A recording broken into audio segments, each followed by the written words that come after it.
एक ऐसा देश जहां के लोग गाड़ियों की बजाय साइकिल चलाना ज्यादा पसंद करते हैं। यही वह देश है जिसे दुनिया का सबसे खुशहाल लोगों का देश कहा जाता है। यहां महिलाओं की संख्या पुरुषों से ज्यादा है।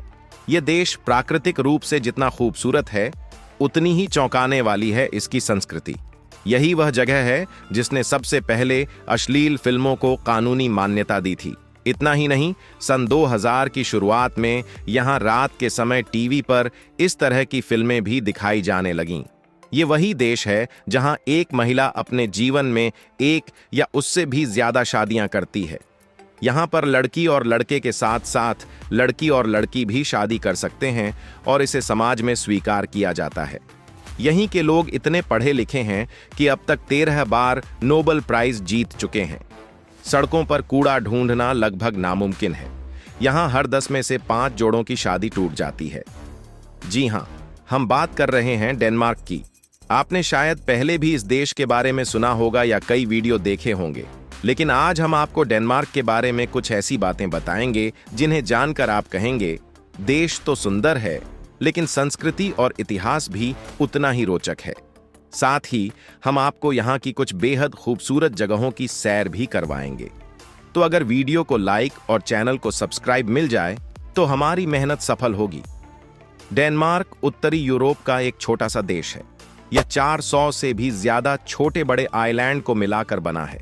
इसका कुल लैंड एरिया केवल 42,094 स्क्वायर किलोमीटर है। किलोमीटर में फैला हुआ है और इसी वजह से एरिया के हिसाब से यह 130वें स्थान पर आता है। यहाँ के लोग बेहद खुश रहते हैं। डेनमार्क दुनिया का पहला देश है जिसने 1969 में अश्लील फिल्मों को कानूनी मान्यता दी थी और 1969 से लेकर 1984 तक यह देश इस चीज का केंद्र माना गया। सन 2000 की शुरुआत में तो टीवी पर रात में इन्हें दिखाया भी जाने लगा। हालांकि बच्चों को इनसे दूर रखने की बात कही गई और इन्हें देखने की उम्र की सीमा 15 साल रखी गई। डेनमार्क पहला देश है जिसने समलैंगिक शादी को मान्यता दी। यहां एक ही जेंडर के लोग आपस में शादी कर सकते हैं। साल 1814 में डेनमार्क ने लड़के और लड़कियों दोनों के लिए प्राथमिक शिक्षा अनिवार्य कर दी थी। इससे पहले केवल लड़के ही स्कूल जाते थे, लेकिन 1814 के बाद से लड़कियां भी स्कूलों में पढ़ने लगीं। इतना ही नहीं, 1970 तक आते आते स्कूलों में यौन शिक्षा को भी अनिवार्य कर दिया गया। डेनमार्क के कई समुद्री किनारों पर बिना कपड़ों के घूमना आम बात है। इसलिए जब कोई विदेशी पहली बार यहाँ के बीच पर जाता है तो लोगों को बिना कपड़ों के घूमते देखकर चौंक जाता है, लेकिन स्थानीय लोगों को इससे कोई फर्क नहीं पड़ता। डेनमार्क की संस्कृति में यह चीज काफी आम है। यहाँ पुरुषों और महिलाओं दोनों के कई पार्टनर होते हैं। रिपोर्ट्स बताती हैं कि डेनमार्क में तलाक की दर सबसे ज्यादा है। अगर कोई 2 जोड़े एक साथ शादी करते हैं तो उनमें से एक का तलाक होना लगभग तय है।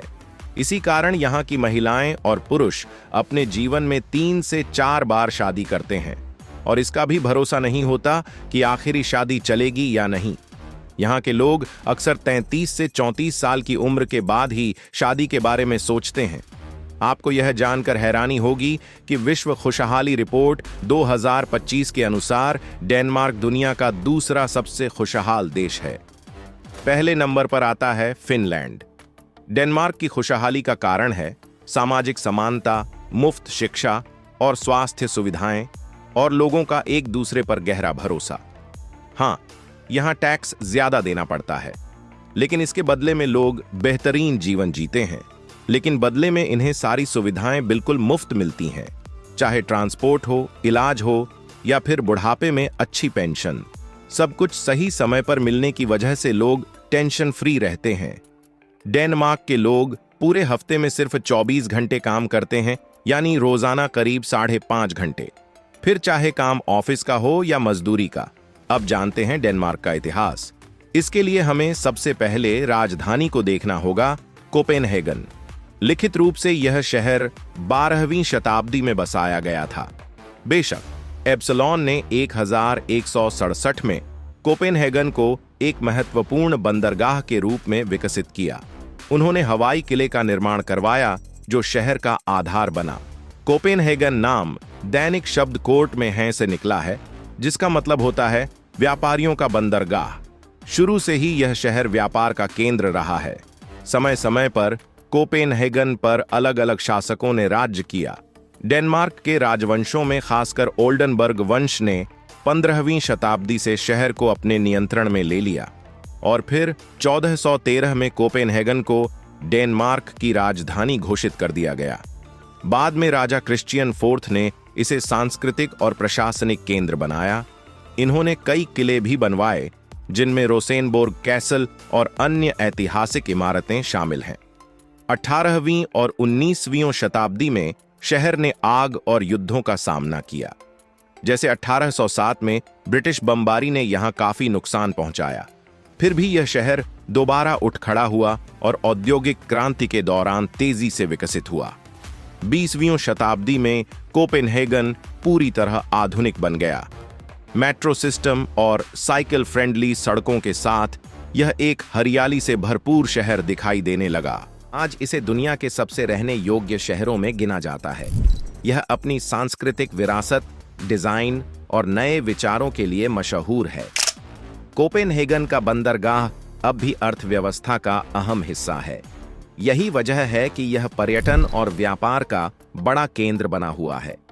यहाँ का सबसे प्रसिद्ध पर्यटन स्थल है टिवोली गार्डन, दुनिया के सबसे पुराने मनोरंजन पार्कों में से एक, जिसे 1843 में स्थापित किया गया था।